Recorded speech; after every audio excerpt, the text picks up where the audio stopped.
अब एपिसोड की शुरुआत में दिखाया जाता है कि वहां पे जर्मन हंटर बोलता है कि वहां ऐसा लग रहा है जैसे कि तूफान सांग जिनवू के साथ दहाड़ रहा हो। अब थॉमस आंड्रे को दिखाया जाता है जहां हिलर्स उसको हील कर रहे होते हैं और वो पूछता है कि वहां क्या हो रहा है। तो वो जर्मन हंटर बोलता है कि ये ऐसा लग रहा है जैसे कि ये दुनिया का अंत आ गया है। और फिर हमें चॉय जंग इन का सीन दिखाया जाता है जो बोलता है कि क्या ये वही सांग जिनवू है जिसे मैं जानता था। मैं ये जानता था कि वो ग्रो करता है, लेकिन आखिर वो इतने कम समय में इतना ग्रो कैसे कर सकता है। अब हमें बैटल का सीन दिखाया जाता है जहां जिनू के शैडो सोल्जर उन सब पे अटैक करने लगते हैं और अब बीरू भी प्लेग मोनार्क के हाथ को काटकर खुद को आजाद कर लेता है। और ये देखकर उस प्लेग मोनार्क को बहुत ही गुस्सा आता है। और फिर जिनू का सीन दिखाया जाता है कि शायद तुम्हें किसी ने बताया कि नहीं कि पिलर कभी गिरते नहीं। अब जिनू उस पर अपने डैगर से अटैक कर देता है और उस पर स्लैसेस मारता है। और फिर हमें वहां का सीन दिखाया जाता है जहाँ पे एक हंटर दूर बैठा हुआ सोच रहा होता है कि मैं यहाँ अपने हमले का इंतजार कर रहा हूँ, लेकिन मुझे ऐसा लग रहा है कि जैसे कि मुझे इस फाइट में इंटरफेयर नहीं करना चाहिए। अब फिर हमें 30 मिनट पहले का सीन दिखाया जाता है जहाँ पे एलाइट एसासिन और फ्रेंड गिल्ड लोगों को डिप्लॉय कर दिया गया था। और फिर जैसे ही सिग्नल मिलेंगे वो लोग सपोर्ट फाइट करने के लिए रेडी हो जाएंगे। लेकिन वो सोचता है कि आखिर हम कितने देर तक जिंदा बच पाएंगे अगर ऐसा होता है तो। और और अगर ये अटैक फेल भी हो जाता है तो हम सब मारे जाएंगे, लेकिन हम फिर भी मारे जाएंगे अगर ये अटैक सक्सेस भी हो जाएगा। यहाँ तक कि थॉमस आंड्रे भी उस मॉन्स्टर का मुकाबला नहीं कर सका और उसे रोक नहीं सका, तो हम क्या चीज़ हैं। और फिर तभी उसके कंधे पे कोई हाथ रखता है और कहती है कि देखो। और फिर वो पूरी तरह डर जाता है और अपने शॉट को निकाल के पीछे मुड़ के बोलता है कि आखिर कौन है वहाँ। लेकिन वहाँ पे देखने पे पता चलता है कि वहाँ पे कोई नहीं है। अब चोई जोंग इन का सीन दिखाया जाता है कि जो कहता है कि जितने भी हंटर्स आए थे वो भी इस फाइट में नहीं जा सकते क्योंकि ये फाइट इन सब के बस की बात नहीं है। हम सिर्फ उसके रुकने का ही इंतजार कर सकते हैं और ऐसा लगता है कि ये बैटल ज़्यादा देर तक नहीं चलने वाला है। और फिर हमें फाइट का सीन दिखाया जाता है जहाँ जिनू अभी भी सबसे फाइट कर रहा होता है 1 वर्सेस 3। ये तो पबजी का सीन हो गया। और फिर जिनून पे वो पॉइजन छोड़ देती है प्लेग मोनार्क, लेकिन जिनू बोलता है कि पॉइजन का मुझ पर कोई असर नहीं होने वाला होता है। और फिर सिस्टम का सीन दिखाया जाता है जो कि बोलता है poison curing in 3 second 1 2 and 3 and poison cured. अब ये देखकर उस प्लेग मोनार्क को बहुत ही गुस्सा आ जाता है और वो सीधा जिनू पे हमला करने चली जाती है और वो कहती है कि आज मैं तुम्हारे टुकड़े टुकड़े कर दूंगी।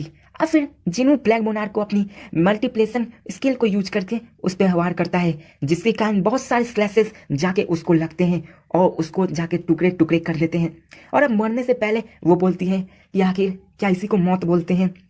अब सिस्टम में नोटिफिकेशन आता है कि तुमने मोनार्क ऑफ प्लेग को मारा है और इसी के साथ जिनू को 3 बार लेवल अप किया जाता है। अब ये देखकर फ्रॉट मोनार्क को भी गुस्सा आ जाता है और वो कहता है कि ये आखिर कैसे पॉसिबल है। मुझे पता है कि इसने अभी शैडो मोनार्क की बॉडी पूरी पावर पोजेस नहीं की है और शैडो मोनार्क ने भी इसके बॉडी पे पूरी तरह से कंट्रोल नहीं पाया है। आखिर ये कैसे एक मोनार्क को मार सकता है। और फिर वो बोलता है कि अब हमें फिर से मोस्ट पावरफुल किंग के खिलाफ सामना करना पड़ेगा। लेकिन बीस्ट मोनार्क कहता है कि तुम डर रहे हो क्या, वो अभी थक चुका है। अब फिर बीरू के गले को वो पकड़ के बोलता है कि असल में वो इन सारे सोल्जर की वजह से जीत रहा है। अगर ये सोल्जर ही नहीं रहेंगे तो हमारे जैसे 2 मोनार्क के सामने वो कभी नहीं टिक सकता और वो हमें कभी नहीं हरा सकता क्योंकि हम असल में मोनार्क से और हमें ट्रू पावर है मोनार्क की। और फिर वो बेरू के गले को दबाने लगता है और उसे मारने की कोशिश करने लगता है।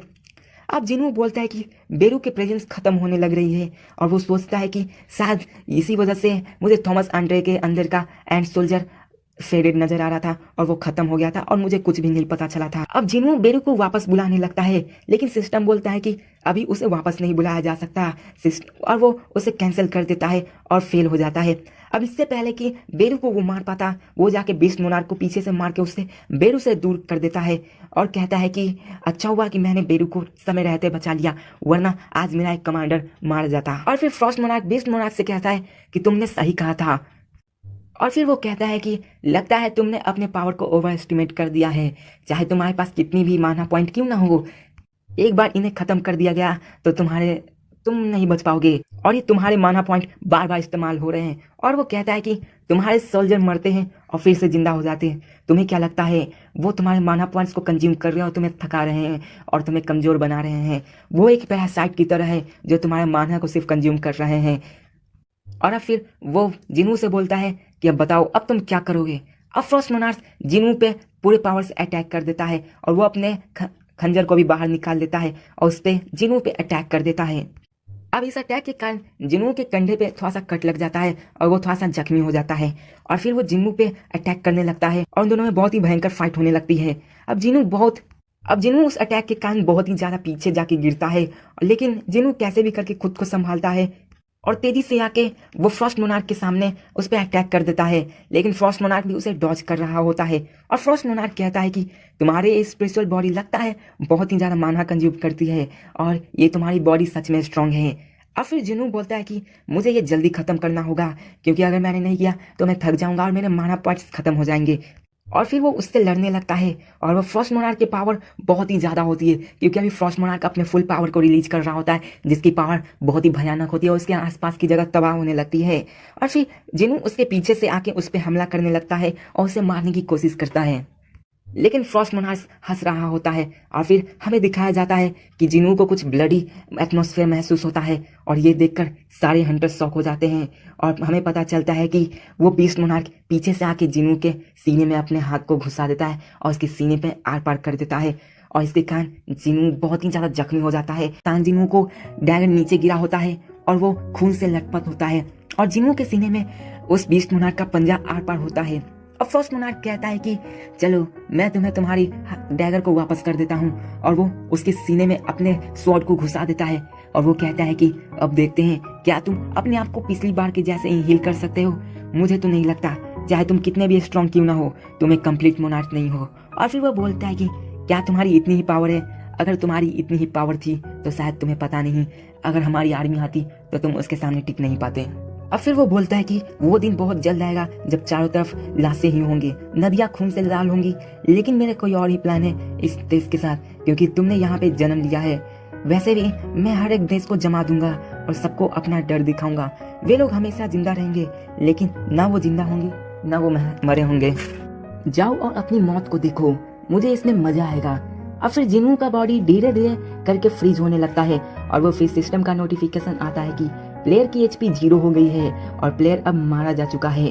फिर एक नोटिफिकेशन आता है कि प्लेयर के पास ब्लैक हट है और प्लेयर्स ने सारी रिक्वायरमेंट्स को पूरा कर लिया है इस स्किल को प्राप्त करने के लिए। अब हमें वो स्किल अननोन दिखाया जाता है। फिर हमें स्किल्स को दिखाया जाता है जहाँ पे वो अननोन स्किल्स मैक्स होता है और वो नोटिफिकेशन बहुत जोर से चमकना शुरू कर देता है।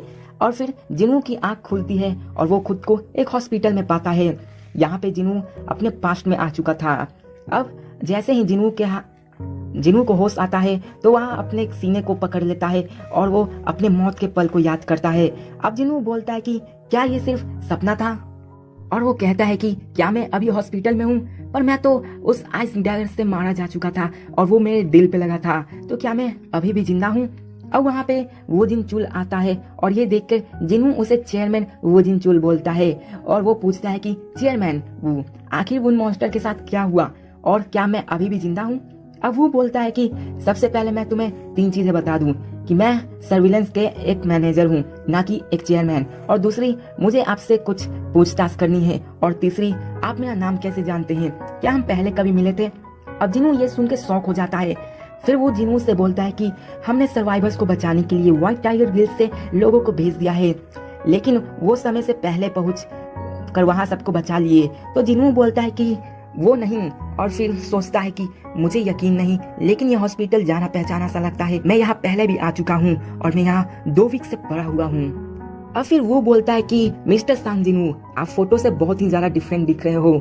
अब जिनू बोलता है कि ये तो वही जगह है जहाँ मैं पिछली बार डबल जंजन से उठा था। तो वो पूछता है कि क्या आप ठीक तो है?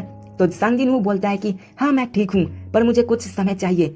अब वो अपने स्टेटस को देखता है जिसमें दिखाया जाता है कि उसके पास अभी भी सारे स्किल्स होते हैं अभी भी। फिर जिनू बोलता है कि मेरे लुक्स बिल्कुल सेम है, यहाँ तक कि मेरे स्टेटस भी बदले नहीं है, इनके बाद भी सब चीज ऐसा ही है, और उसका इन्वेंट्री में सारे सामान होते हैं। अब वहाँ पे सांग जिनू की कजन जिना आ जाती है और पूछती है कि क्या तुम उठ गए और यहाँ क्या कर रहे हो, और ये मत कहना कि तुम्हारे सर में अभी भी दर्द कर रहा है। और फिर वो सांग जिनू को देखकर कहती है कि कहीं मैं गलत रूम में तो नहीं आ गई, तुम कौन हो? अब जिनू सोचता है कि शायद मैंने अपने कपड़े को बदल लिया है, इसलिए वो ऐसा मुझे पहचान नहीं पा रही है, और वो कहता है कि तुम अपने भाई को भी नहीं पहचान सकती? तो जीना बोलती है कि तुम सच में मेरे भाई हो, मुझे तुम में बहुत बदला बदला सा लग रहा है, स्पेशली तुम्हारी हाइट। अब सांग जिनवू बोलता है कि मैं अभी थोड़ा बिजी हूँ, मुझे हंटर एसोसिएशन में जाना है और वहाँ पे कुछ काम है।